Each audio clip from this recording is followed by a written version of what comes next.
क्या आपने कभी ऐसा प्रेम देखा है जो मृत्यु से भी बड़ा हो? एक ऐसा प्रेम जिसने सृष्टि को हिला दिया, देवताओं को भयभीत कर दिया और स्वयं महादेव को तांडव करने पर मजबूर कर दिया था। यह कहानी है भगवान शिव और सती के अमर प्रेम की। राजा दक्ष, जो ब्रह्मा के मानस पुत्र थे, शक्तिशाली, प्रतिष्ठित और अभिमानी राजा थे। उनके घर जन्मी एक कन्या जिसका नाम रखा गया सती। सती बचपन से ही अलग थी। जब अन्य राजकुमारियां आभूषणों और महलों में खुश थीं, सती का मन किसी और में था।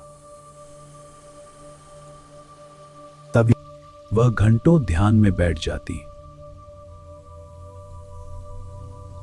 और अपने हृदय में एक ही नाम जपती।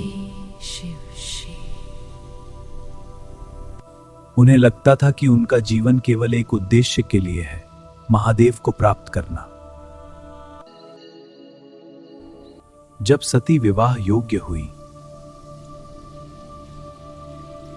राजा दक्ष ने उनके लिए अनेक राजाओं और देवताओं के प्रस्ताव लाए, पर सती ने साफ कह दिया, मैं विवाह करूंगी तो केवल शिव से। दक्ष क्रोधित हो गए। वह योगी जो भस्म लगाता है, वह इस राजघराने के योग्य नहीं। लेकिन सती अडिग रही। उन्होंने कठोर तपस्या शुरू कर दी। कड़कती धूप में खड़ी रही, कभी भोजन त्याग दिया, कभी केवल वायु पर जीवित रही। उनकी तपस्या से देवता भी विचलित हो गए।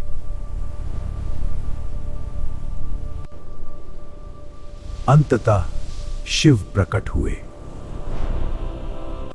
एक दिन सती ध्यान में लीन थी। अचानक वातावरण बदल गया। हवा रुक गई, समय थम गया और उनके सामने प्रकट हुए महादेव।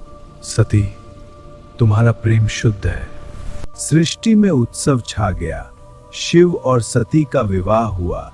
देवताओं ने पुष्प वर्षा की। समय बीता, सभी देवताओं को आमंत्रण भेजा गया, पर शिव को नहीं। यह अपमान था। सती ने कहा, मैं अपने पिता के घर बिना बुलाए जा सकती हूँ।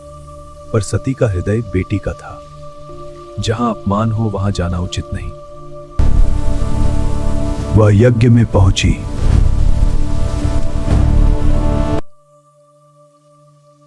वह भस्मधारी योगी देवताओं के योग्य नहीं। जिस शरीर को आपने जन्म दिया, आज उसी को त्याग रही हूं। और उन्होंने यज्ञ की अग्नि में प्रवेश कर लिया। पूरा आकाश कांप उठा।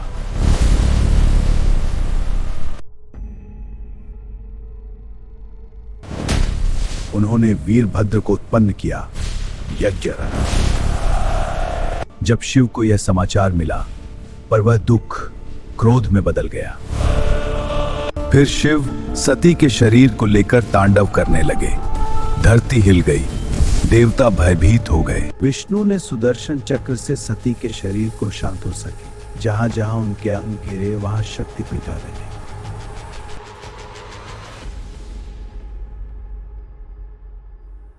पर प्रेम कभी समाप्त नहीं होता। सती ने पुनर्जन्म लिया, पार्वती के रूप में। उन्होंने फिर तप किया और अंततः शिव से पुनः किया। यह प्रेम मृत्यु से भी बड़ा था।